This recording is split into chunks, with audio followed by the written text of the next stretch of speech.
충격적인 장면이 드디어 공개되었다. 한국이 독자적으로 개발한 차세대 전투기 KF-21에 장착될 국산 제트 엔진이 처음으로 세상의 모습을 드러낸 것이다. 지금까지 한국은 전투기 본체와 레이더, 항공전자 장비 등에서 비약적인 성과를 내왔지만 엔진만큼은 늘 외국산에 의존해야 했다. 그러나 이번 공개로 인해 한국이 단순히 전투기를 조립하는 나라를 넘어 세계적으로 극소수만이 보유한 엔진 기술의 문턱을 넘어섰음을 증명했다. 많은 사람들은 과연 한국 엔진까지 만들 수 있을까?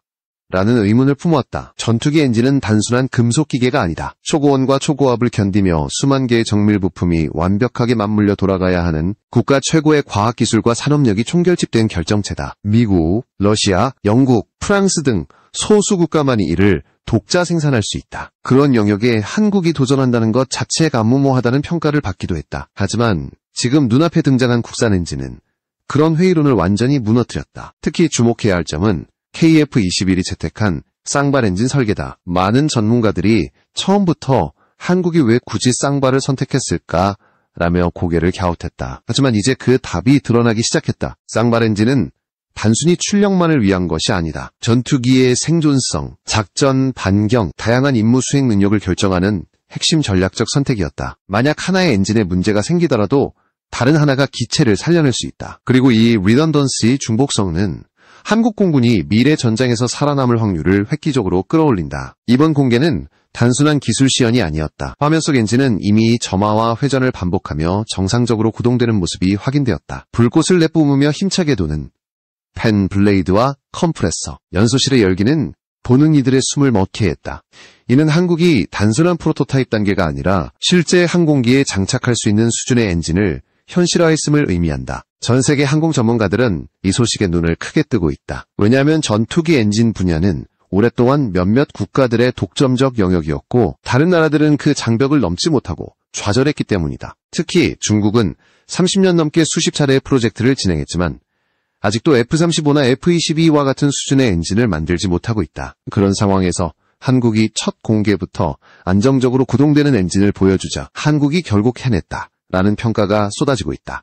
무엇보다도 이번 엔진 공개는 단순한 기술의 문제가 아니라 국가 전략의 상징이다. 엔진은 군사주권의 핵심이며 수출 전투기 시장에서 게임 체인저가 될 수 있는 요소다. 그동안 KF-21이 세계 시장에서 경쟁력을 가지려면 언젠가 반드시 자국 엔진이라는 조건을 충족시켜야 한다는 목소리가 컸다. 이제 그 출발점이 열렸다. 한국은 드디어 하늘을 지배하는 힘을 스스로 만들어내기 시작한 것이다. KF-21이 쌍발 엔진을 선택한 이유는 단순히 출력 향상 때문만이 아니다. 이 결정은 한국이 전략적으로 내린 신의 한 수였다. 사실 대부분의 현대 전투기는 단발과 쌍발 사이에서 선택의 기로에 선다. 단발 엔진의 대표적인 사례가 바로 미국의 F-35와 F-16E다. 이 전투기들은 엔진 한 개로도 막강한 성능을 발휘하며 유지비와 운용 효율성 면에서 장점을 갖는다. 그러나 그 반대편에는 F-22와 같은 쌍발 엔진 전투기가 있다. 이들은 단순히 힘이 세다는 것을 넘어 생존성과 장기작전 수행 능력에서 압도적인 우위를 지닌다. 한국은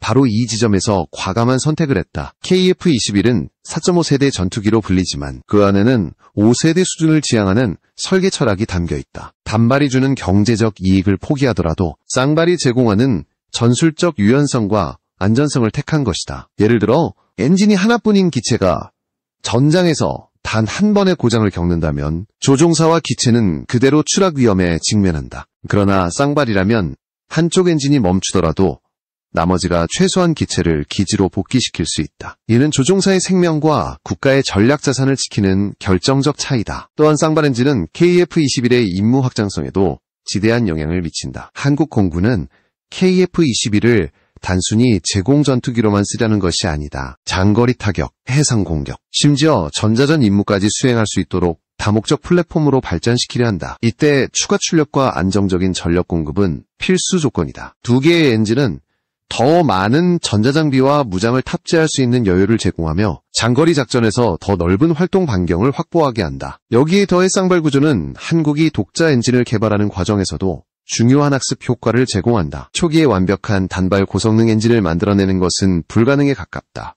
하지만 쌍발이라면 엔진 하나가 부족하더라도 전체 기체 성능은 일정 수준 이상을 유지할 수 있다. 다시 말해 한국은 쌍발 구조를 통해 기술적 리스크를 분산시키고 점진적으로 성능을 개선해 나갈 수 있는 길을 연 것이다. 비교해보면 중국의 상황은 더욱 극명하게 드러난다. 중국은 오랫동안 단발 고성능 엔진을 목표로 달려왔지만 매번 벽에 부딪혔다. 그들의 제20 전투기조차 여전히 러시아제 엔진에 의존하거나 국산 엔진을 장착해도 충분한 추력을 내지 못해 성능 저하 논란이 끊이지 않는다. 반면 한국은 쌍발이라는 안정적 토대를 마련해 엔진 완성도가 조금 떨어져도 기체 전체의 성능을 방어할 수 있는 구조를 확보했다. 이 차이가 바로 전략적 통찰이다. 결국 KF-21의 쌍발 엔진은 단순한 기술적 선택이 아니라 한국이 미래 항공전 패러다임을 읽고 내린 치밀한 계산의 결과였다. 생존성, 확장성, 안정성, 그리고 장기적으로는 자국 엔진 완성도까지 끌어올릴 수 있는 길. 이것이야말로 신의 한 수라 불릴 만한 이유다. 중국은 오랜 기간 동안 자국산 5세대 전투기 엔진 개발을 외쳐왔지만 결과는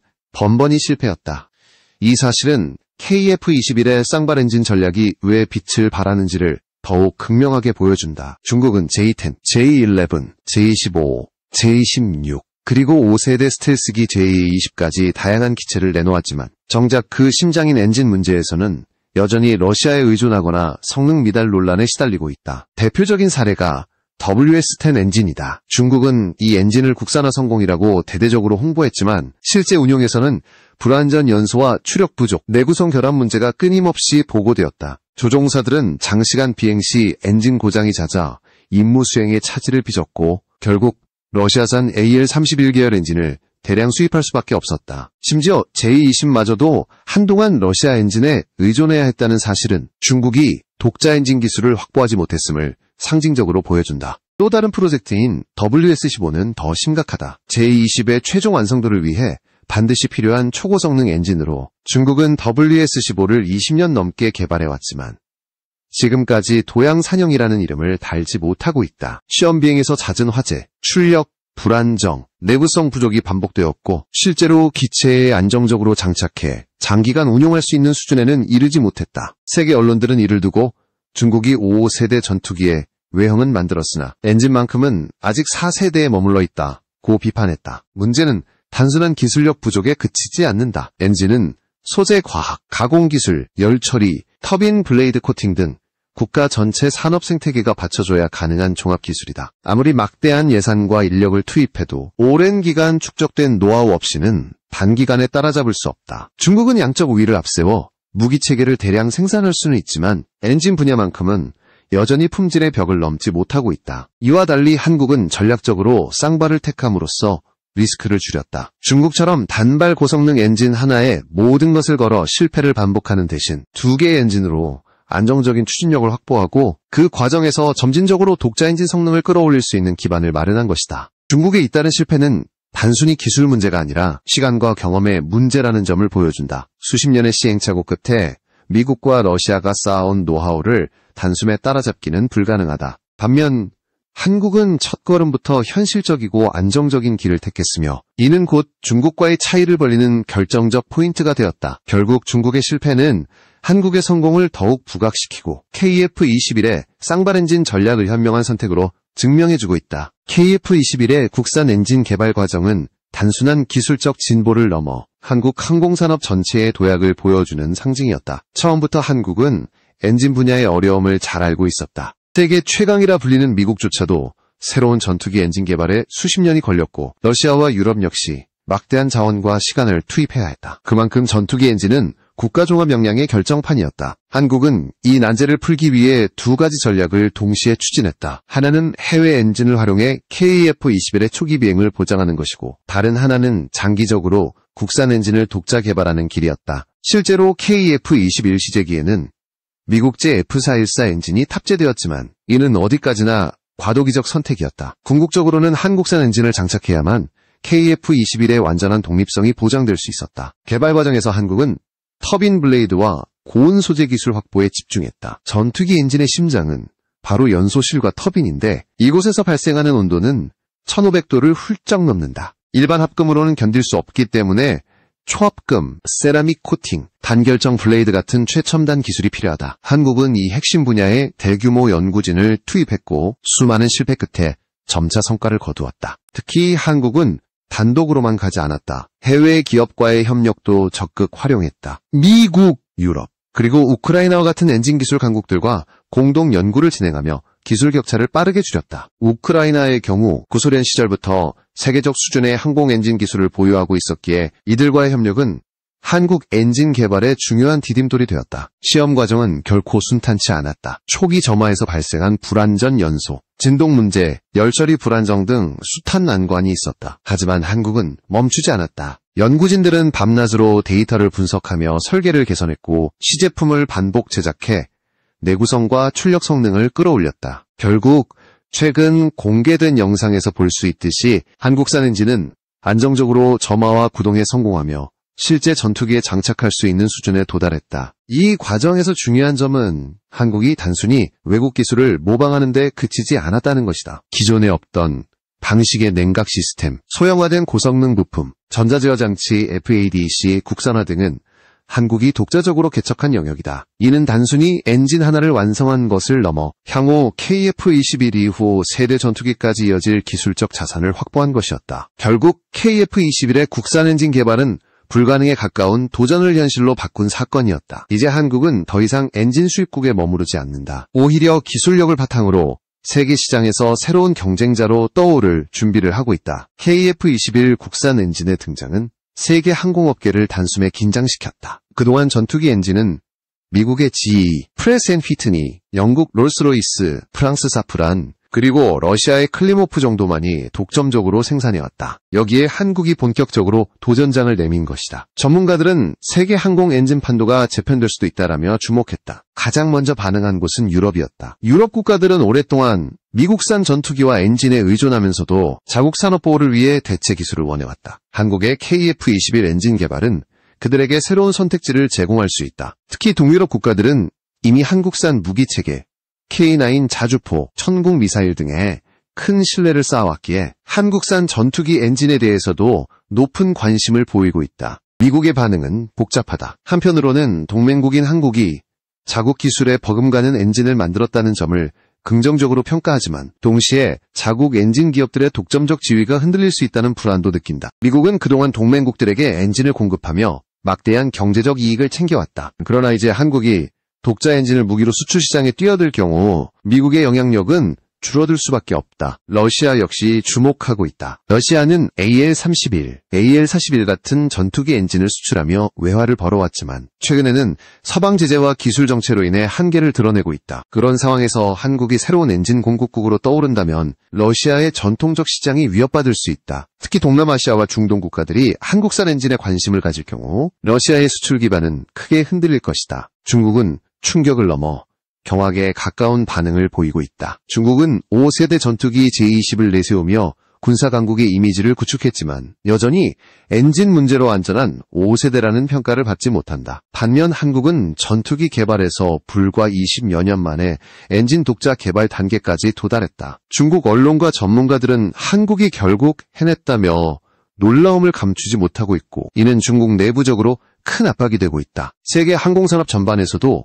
파장이 크다. 전투기 엔진은 단순한 무기 부품이 아니라 국가 기술력과 산업 생태계 전체를 반영하는 상징이다. 한국의 성과는 단순히 군사적 성취가 아니라 세계 항공산업 시장의 새로운 경쟁 구도를 형성하는 사건이다. 전문가들은 앞으로 10년 내에 한국이 엔진 수출국으로 자리매김할 가능성이 높다고 전망하고 있다. 이는 곧 KF-21뿐 아니라 차세대 무기체계 전반에서 한국이 게임 체인저가 될 수 있다는 의미다. KF-21의 쌍발 엔진 전략은 단순한 기술적 성과를 넘어 한국의 군사 전략과 국제적 위상을 바꾸는 신의 한 수가 되었다. 전투기 엔진은 국가 주권을 지키는 심장과도 같다. 이를 독자적으로 확보했다는 사실은 한국이 더 이상 외국의 공급망에 휘둘리지 않는다는 것을 의미한다. 전장에서 필요한 순간에 언제든 자국에서 생산하고 보급할 수 있는 능력을 확보했기 때문이다. 이제 한국은 KF-21을 통해 단순히 방어적 전력을 갖추는 수준을 넘어서 전략적 억제력을 강화하게 되었다. 쌍발 엔진은 긴급 상황에서 기체의 생존성을 보장하고 장거리 작전 능력을 강화하며 다양한 무장 탑재를 가능케 한다. 이는 동북아시아라는 복잡한 지정학적 환경에서 한국 공군이 주도권을 확보하는 중요한 요소가 된다. 특히 북한의 위협, 중국의 군사 확장, 일본과의 경쟁 구도를 고려할 때 KF-21의 쌍발 엔진은 단순한 무기 국제적 차원에서도 의미가 크다. 한국이 독자 엔진을 개발했다는 사실은 동맹국과의 관계에서 자율성을 높여준다. 미국이 그동안 엔진 공급을 통해 사실상 안보 지렛대를 쥐고 있었다면 이제 한국은 스스로 결정권을 가질 수 있게 된 것이다.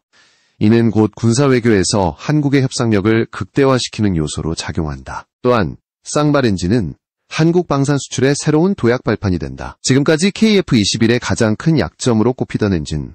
국산화 문제가 해결되면서 세계 각국은 KF-21을 더 매력적인 선택지로 바라볼 것이다. 인도네시아를 비롯해 KF-21에 관심을 보였던 국가들은 물론 새로운 고객들도 줄줄이 등장할 가능성이 크다. 이는 한국이 단순히 무기를 수입하는 나라에서 무기를 수출하며 국제적 영향력을 키우는 나라로 도약하는 계기가 된다. 무엇보다도 이번 성과는 한국의 기술적 자신감을 보여준다. 이제 한국은 단순히 전투기만이 아니라 민간 항공기 엔진 분야에도 도전할 수 있는 기반을 마련했다. 군사기술과 민간 산업의 경계가 허물어지는 시대에 이는 국가 경제와 산업 전반에 막대한 파급 효과를 가져올 것이다. 결국 KF-21 쌍발 엔진의 등장은 한국이 세계 항공 강국으로 도약하는 순간을 알리는 신호탄이었다. 중국의 실패가 보여주듯 엔진 기술은 단순한 돈과 인력만으로 해결되지 않는다. 오직 장기적 안목, 전략적 선택, 그리고 집요한 도전 정신만이 성공을 보장한다. 한국은 바로 그 길을 걸어왔고 이제 그 결실을 거두고 있다. KF-21의 심장이 힘차게 뛰는 순간